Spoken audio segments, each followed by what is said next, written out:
Welcome to Wall Street Confidential on the Street.com TV. I'm Farnoosh Torabi. Hi, Jim Cramer. How are you? We want to talk about Apple right now. The company comes out with their earnings on Wednesday afternoon.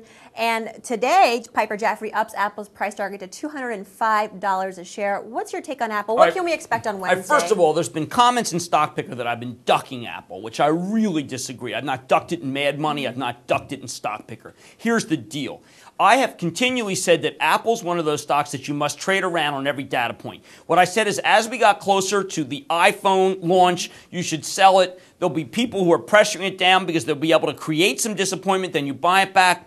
I feel the same way about the earnings. We have now had this first-class ramp into earnings. I don't like ramps into earnings. The reason why you got Intuitive Surgical to have a big run or Research in Motion to have a big run after earnings is because no one was expecting anything. Everyone's expecting something good. I feel this is going to happen. I think that the call is not going to be about the iPhone. It's going to be about the earnings. I don't see a lot of special in the earnings. So I think it's entirely possible that the earnings just, and then the next day you get hit and then you can pull the trigger.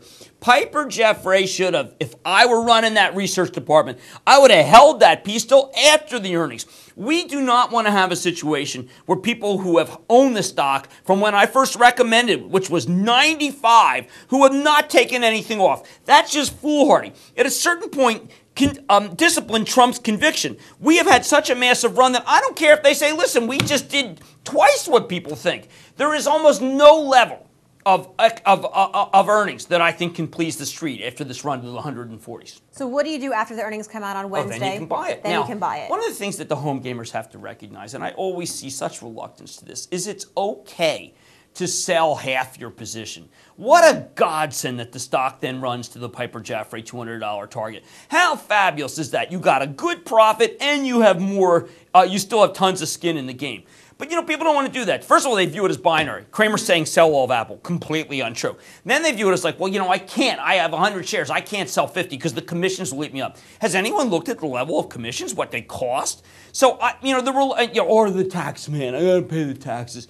Capital gains are pretty low. So what I say to people who are unwilling to take something off is, look, if you better not mind a sell back to 135. You better be able to deal with that. Because I don't want to have you in my face and Stock Picker or anyone else telling me, thanks a lot, why didn't you tell me to sell some Apple? Because I am being abject and adamant. Sell some Apple. All right, there you have it. Thanks a lot, Jim Cramer.